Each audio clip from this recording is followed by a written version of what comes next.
Oke, terima kasih pemirsa, Anda masih bersama saya dalam program acara Sihat seputar informasi kesehatan.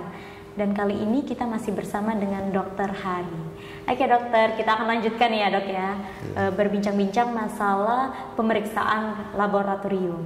Oke, berbicara tentang pemeriksaan laboratorium nih dok, biasanya setelah dilakukan pemeriksaan, hasil dari pemeriksaan itu berapa lama sih dok keluarnya?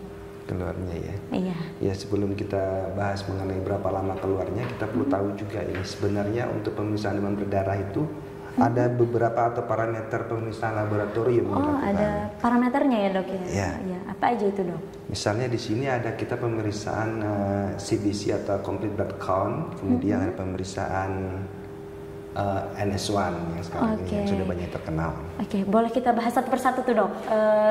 Apa tadi dok yang pertama komputer? CBC. Oh CBC. Iya. Itu pemeriksaan seperti apa itu dok? Ya, Complete Blood Count itu kita kenal dengan bahasa Indonesianya mungkin antara darah lengkap. Oke. Darah lengkap ini akan mencakup pemeriksaan kadar Hb, kemudian pemeriksaan hematokrit, kemudian pemeriksaan trombosit, kemudian pemeriksaan leukosit, dan pemeriksaan LED. Ya, itu dari pemeriksaan TBC. Kemudian ada juga pemeriksaan di sini yang penting yang untuk spesifik terhadap demam berdarah. Demam berdarah. Yang spesifik terhadap spesifiknya tinggi, spesifikasinya tinggi. Ini NS1. Oh, NS1 ya dok ya. Oke. Pemeriksaan seperti apa tuh dok? NS1. Oke. Jadi pemeriksaan NS1 itu adalah suatu metode yang namanya metode imunokromatografy. Metode imunokromatografy adalah ada reaksi antara antigen dan antibodi. Di mana di dalam pemeriksaan ini nanti kita akan melihat reaksi yang terjadi di reagen itu, apakah adanya antigen atau adanya antibodi IgM, imunoglobulin G atau imunoglobulin M. Dari situ kita akan tahu bahwa sebenarnya pasien ini baru tertular apa sudah terbentuk antibodi di dalam badannya pasien. Tentang si demam berdarah ini ya dok ya, untuk demam berdarah. Jadi kalau dia baru tertular itu akan lebih mudah dok ditanganinya? Iya. Untuk penanganan pada pasien yang baru tertular, itu mungkin yang paling bisa kita periksa adalah pemeriksaan NS1 saja. Oke, NS1 saja. NS1 saja. Itu biasanya NS1 akan terdeteksi pada hari pertama panas dan tidak terdeteksi lagi pada hari kedua dan ketiga. Jadi dia akan negatif di hari kedua dan ketiga, tapi dia positif pada hari pertama. Panasnya. Tapi jika si pemeriksa ini terlambat, berarti dia tidak akan terdeteksi dok? Iya, untuk NS1-nya tidak akan terdeteksi. Antara 1 sampai 3 hari, biasanya hanya hari pertama saja yang terdeteksi. Jadi kalau sudah lewat dari hari ketiga dok, akan dilakukan pemeriksaan yang CDC tadi? Atau masih dengan NS1 tapi dengan masih dengan NS1 juga. Masih kita lakukan pemeriksaan NS1, tetapi di sini yang device dari kaset daripada pemeriksaan imunokromatografy itu include dengan IgM, imunoglobulin M dan imunoglobulin G untuk dengue. Jadi sekali periksa 3 parameter akan terlihat di sini. Akan terlihat ya dok ya. Kemudian dok, berbicara tentang pasien demam berdarah nih, di rumah sakit umum daerah Tabalong sendiri, itu biasanya yang menderita paling banyak itu antara rentang usia berapa sih dok? Kalau untuk usia demam berdarah rata-rata tidak mengenal usia. Tidak mengenal usia ya dok. Bisa dewasa dan bisa anak-anak. Memang untuk pasien anak-anak akan lebih berbahaya ketimbang dengan orang dewasa. Mungkin berhubungan dengan daya tahan tubuh. Daya tahan tubuhnya, iya. Tapi apakah untuk pemeriksaan di laboratorium ini juga berpengaruh terhadap usia seseorang dok? Misalnya apakah dengan usia segini sampai dengan segini tidak bisa untuk melakukan pemeriksaan ini, akan berbahaya atau sebenarnya tidak apa-apa gitu? Oh, tidak apa-apa. Oh, tidak apa-apa. Justru ya, disarankan orang kalau kita takut akan ini DB apa tidak, lakukanlah pemeriksaan NS1 langsung pada hari panas pertama karena pemeriksaan cukup gampang. Tes cepat itu sangat cepat sekali.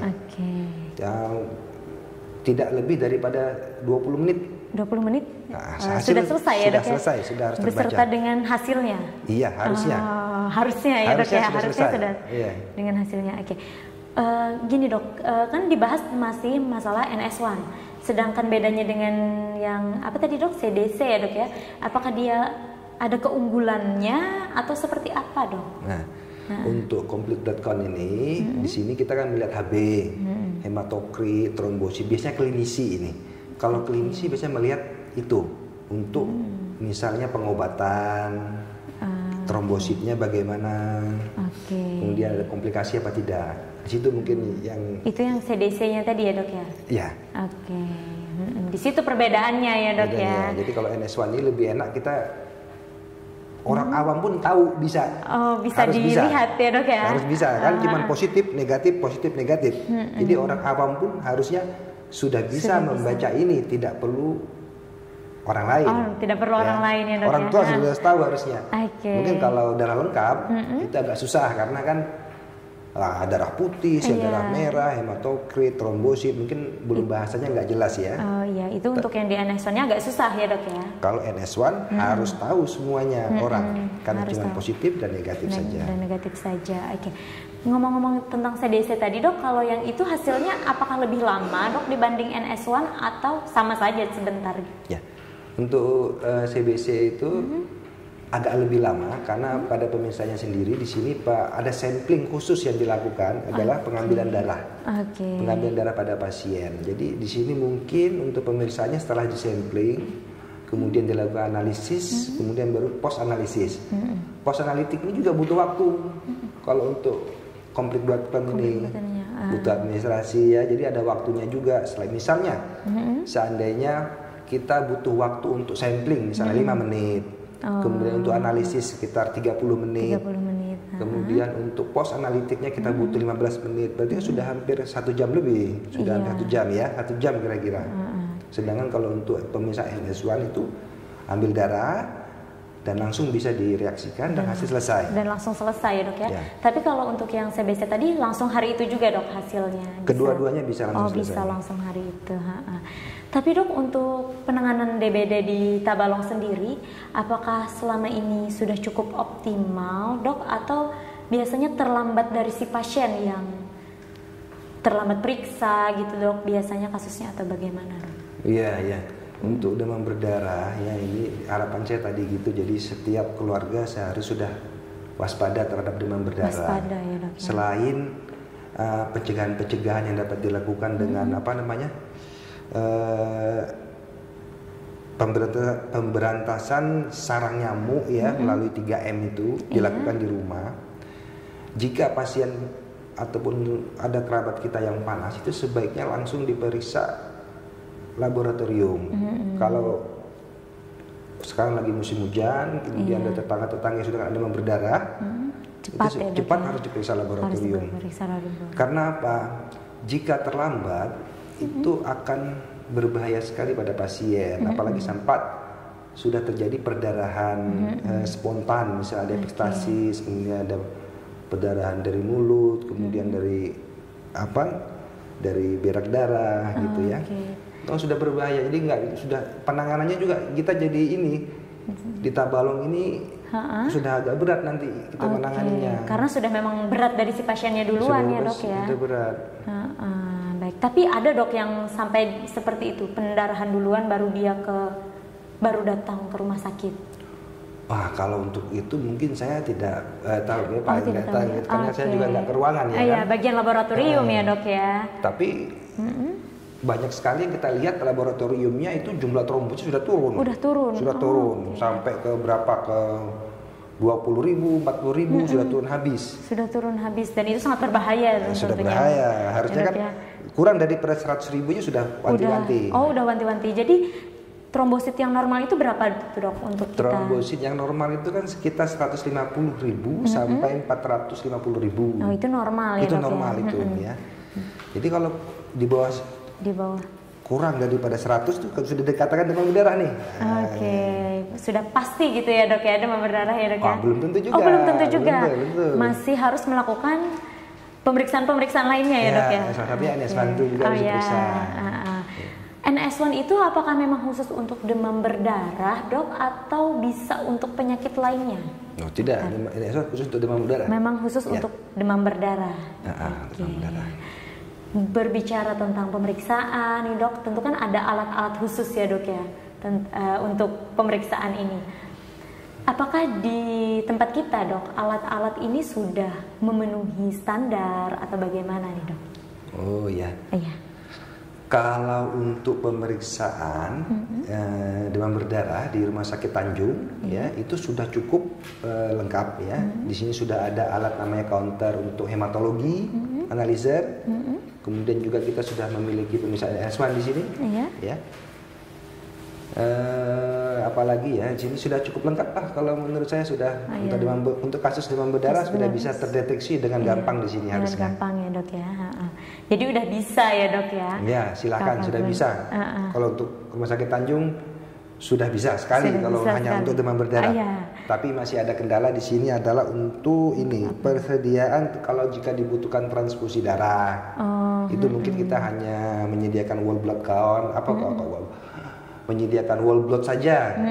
Tidak bisa menyediakan komponen-komponen darah untuk keperluan-keperluan klinisi. Mungkin di sini nanti ada kerjasama dengan PMI atau dengan PMI lainnya.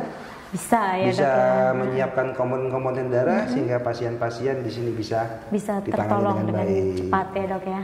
Betul. Berarti dok jika terjadi pendarahan nih dok seperti yang dokter ceritakan tadi, itu perlu transfusi secepatnya dok atau ada cara lain gitu dok? Ya.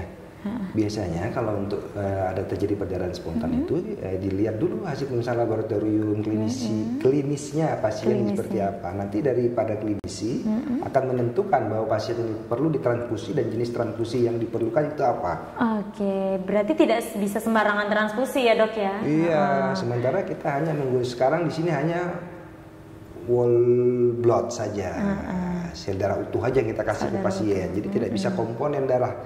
Lagi diupayakan kita akan menyiapkan untuk komponen-komponen darah sehingga dapat terpenuhi untuk kebutuhan klinis ini. Kebutuhan klinis pasien ya dok ya? Iya, untuk pasien. Ya, untuk pasien, oke. Jadi dok, selain untuk pasien demam berdarah nih ya dok ya, selain mereka memerlukan darah jika terjadi pendarahan, adakah biasanya mereka perlukan selain itu dok? Mungkin transfusi apa atau perlu pengobatan apa gitu dok? Iya itu perawatan ya. Perawatan karena pada ya pasien dok ya. demam berdarah tidak akan diobati.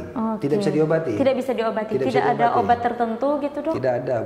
Tidak ada. Selagi itu virus tidak ada obatnya sebenarnya. Apalagi untuk demam berdarah karena dia jenisnya jenis daripada pelaku virus. Dia jadi virus yang masuk ke dalam sel sehingga bereplikasi di dalam sel. Jadi tidak ada obatnya. Jadi tidak ada obatnya ya dok ya? Iya, tiba-tiba dia keluar menyerang sel lain yang lain. Jadi tidak ada obatnya. Yang ada adalah perawatan. Perawatan ya dok ya? Perawatan. Nah, kemudian virusnya habis ataupun lemah dikarenakan adanya antibodi daripada tubuh pasien sendiri gitu. Oke. Kayaknya menarik banget nih, kita simpan dulu ya dok ya, karena kita akan break sebentar. Pemirsa jangan kemana-mana, tetap di Sihat seputar informasi kesehatan.